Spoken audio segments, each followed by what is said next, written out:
एक बड़ी परीक्षा जो कि भारत में कैंसिल हो चुकी है, नीट परीक्षा।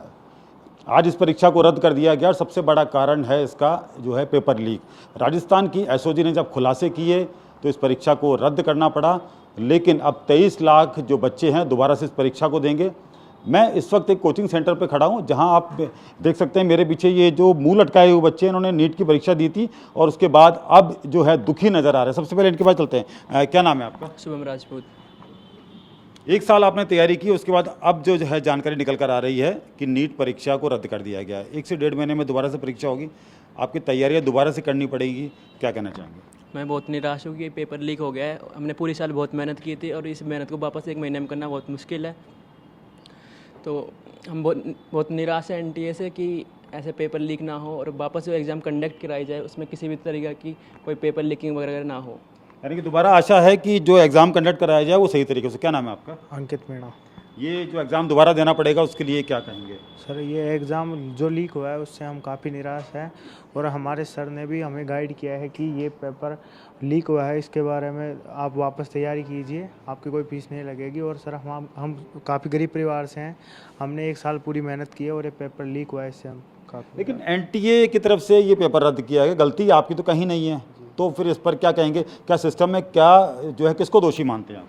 सर, हम इसमें दोषी सिस्टम को ही मानते हैं क्योंकि उन्होंने पहले 2024 में भी जो पेपर लीक किया था और अभी भी जो पेपर लीक किया है, तो अब आगे से ऐसा सिस्टम नहीं करे और 1-1.5 महीने बाद जो परीक्षा होगी उसकी जैसे डेट आती है हम हमारी तैयारी जारी रखते हैं। बिल्कुल दोबारा से तैयारी करेंगे। देखिए मोरल इनका डाउन है और आप देख सकते हैं तस्वीरें। क्या नाम है आपका? गोविंद कुशवाहा। ये जो एग्ज़ाम जो है दोबारा देना पड़ेगा आपको, उसके लिए क्या कहेंगे? तैयारियां तो पूरी करी थी और पिछला पेपर कैसा हुआ था आपका? पिछला पेपर सर ठीक हुआ था और इस बार थोड़े निराश हैं कि जिस तरह से एनटीए ने अचानक से खबर आई कि रीनीट होने वाला है, तो इससे बहुत निराशाजनक फील हो रही है इस टाइम पे। पर हम आगामी जो एनटीए डेट निकालेगी उसके लिए फिर से तैयार हैं। इसके लिए हमारे गुरुजनों और परिवार ने हमारी बहुत हेल्प की है। एग्ज़ाम जो होता है उसका जो जिस तरीके से जो पेपर आता है उसका, तो वो बहुत स्ट्रांगली तरीके से आता है। मतलब उसमें जो है वाटर मार्क होते हैं, एआई टेक्निक का इस्तेमाल किया जाता है, सीसीटीवी इस्तेमाल किया जाता है, फिर भी ये लीक हो जाता है पेपर। इसके लिए किसे दोषी मानते हैं और क्या सुधार होना चाहिए? इसके लिए सर कहीं ना कहीं सिस्टम की ही गड़बड़ है इसमें, क्योंकि जब सिस्टम चेंज होगा तो ऑब्वियसली एग्ज़ाम भी ठीक हो ही जाएगा। लेकिन इसमें 2024 में भी सिस्टम से कुछ गड़बड़ हुई थी, तो नीट लीक की भी खबर आ रही थी।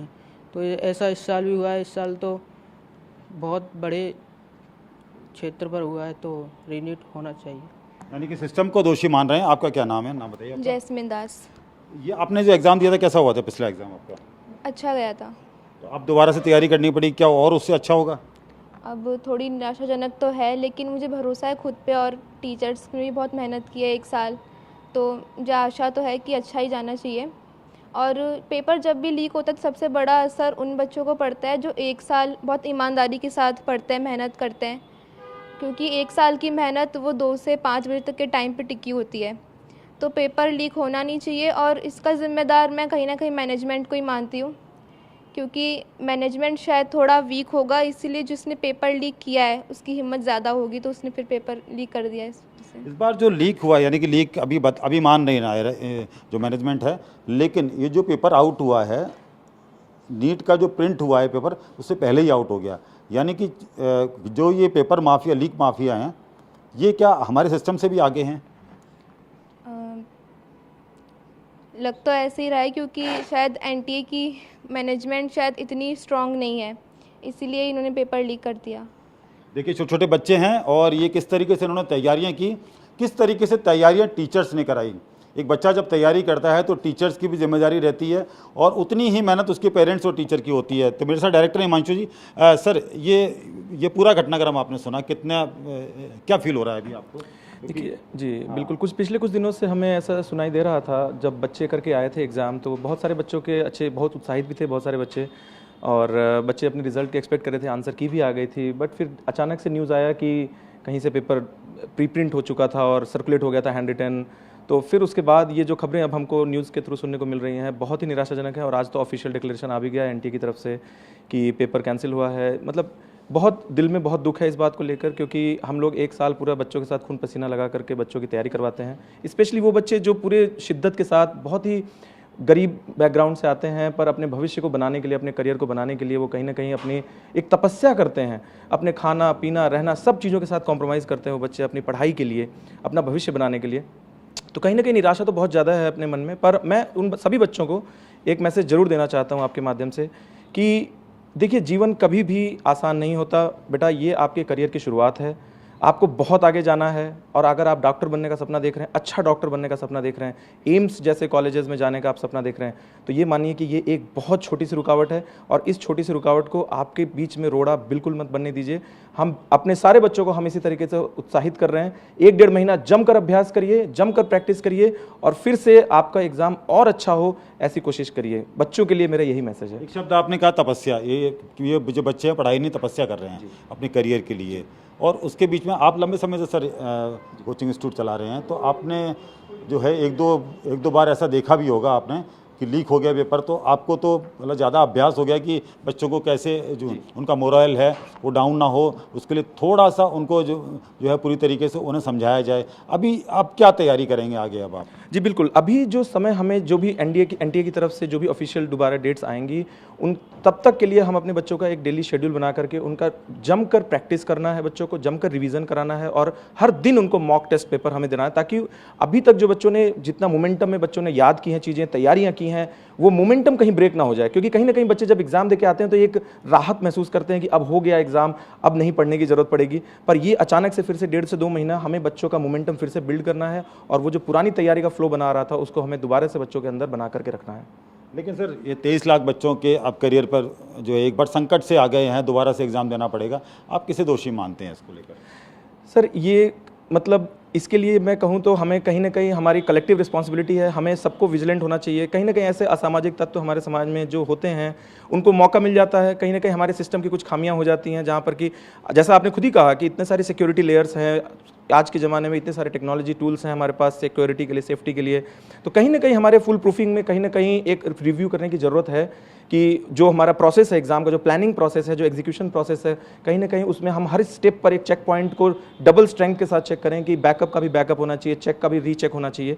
तो डेफिनेटली वो सिस्टम में हमें इंप्रूवमेंट का स्कोप तो दिखता है। सर आपको नहीं लगता है इसमें कड़ा कानून लाया जाए और कड़ी सजा दी जाए जो एक एग्जाम्पल बने? बिल्कुल सर, देखिए हर स्तर पर प्रयास होना चाहिए, जैसा आपने कहा कानूनी स्तर पर बिल्कुल प्रयास होना चाहिए। प्लस जो मैं तो सबसे पहले कहता हूं कि काम ही ऐसा हो जिसमें किसी भी तरह की गलती की आशंका ही न रहे। देखिए नीट एग्जाम हमारे गौरवशाली देश का सबसे प्रतिष्ठित एग्जाम में से एक माना जाता है। 23 लाख बच्चे आपने खुद कहा, मतलब ये सबसे बड़ा एग्जाम है हमारे देश का।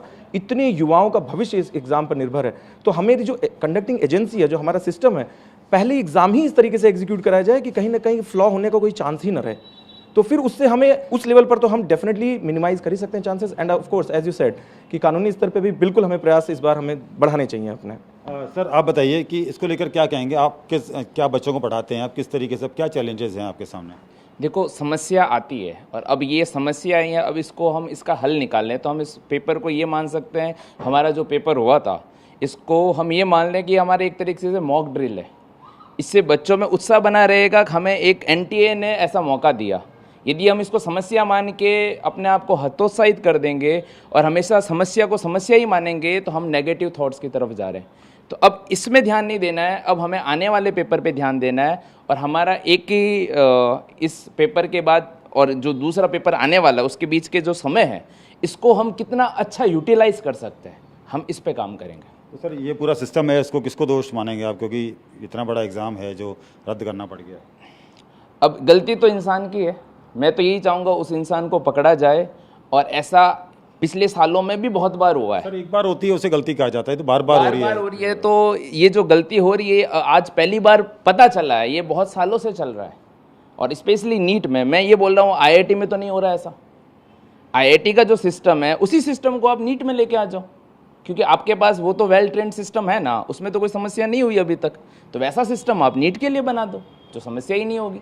ठीक है सर, आप क्या कहना चाहेंगे, कैसे स्टूडेंट को जो है मोटिवेट कर रहे हैं? सर ये जितना भी जो पेपर ये लीक हुआ है, हमारे जितने भी स्टूडेंट हैं उनका थोड़ा सा मनोबल नीचे आया, लेकिन हम लोग पूरी टीम लगी हुई है कि वो उनको हम थोड़ी सी और ज़्यादा प्रैक्टिस कराएं। मान लीजिए पेपर में कुछ कमी रह गई हो तो अब बच्चों के पास एक अच्छा मौका है। किसी को मेडिकल कॉलेज मिल रहा है, मान लीजिए उनको एम्स में अब जाने का मौका मिल जाएगा। तो हम इसको नेगेटिव ना लेके इसको पॉजिटिव देखें तो ज़्यादा ठीक है। बच्चों की प्रैक्टिस बढ़ाई जाएगी, मॉक टेस्ट ज़्यादा कराए जाएंगे, हम बच्चों को पर्सनल टाइम देंगे, उन्हें मोटिवेट करेंगे और इसी पे काम करेंगे। सर मेरा एक सवाल आपसे है, ये जो अभी 1 से 1.5 महीने का समय होगा, इसमें क्या बच्चों से फीस ली जाएगी या क्या? क्योंकि मेहनत तो आपकी तरफ से होगी, बच्चों को बुलाया भी जाएगा, आप क्लासेस भी लेंगे। नहीं, बिल्कुल नहीं, हमारे इंस्टीट्यूट में कोई दोबारा बच्चों से फीस नहीं ली जाएगी। ये हमारे अपने बच्चे हैं, हमने इनकी जिम्मेदारी उठाई है और अंत तक इनके साथ हम रहेंगे। जब तक इन बच्चों का एग्ज़ाम नहीं हो जाता, जब तक इनका सिलेक्शन नहीं हो जाता, जब तक इनके रिजल्ट नहीं आ जाते, हम अपने बच्चों के साथ हैं और इनसे कोई एक्स्ट्रा फीस नहीं ली जाएगी। ये अच्छी बात है कि देखिए इन्होंने ये कहा है कि नीट की परीक्षा का एग्ज़ाम कैंसिल हो गया है, लेकिन इनकी जिम्मेदारी इनके बच्चे थे तो कोई फीस नहीं ली जाएगी। और एक सबसे बड़ी बात है कि बच्चों का जो मोरल डाउन हो रहा है उसको ये बूस्टअप कैसे करेंगे, ये इसे मॉक ड्रिल मान रहे हैं कि दोबारा से एक चांस और बच्चों को दिया जाए। इसके लिए ये पूरी तरीके से तैयारी कर रहे हैं। मेरे से हो गया अमन शर्मा के साथ ध्वज आर्या।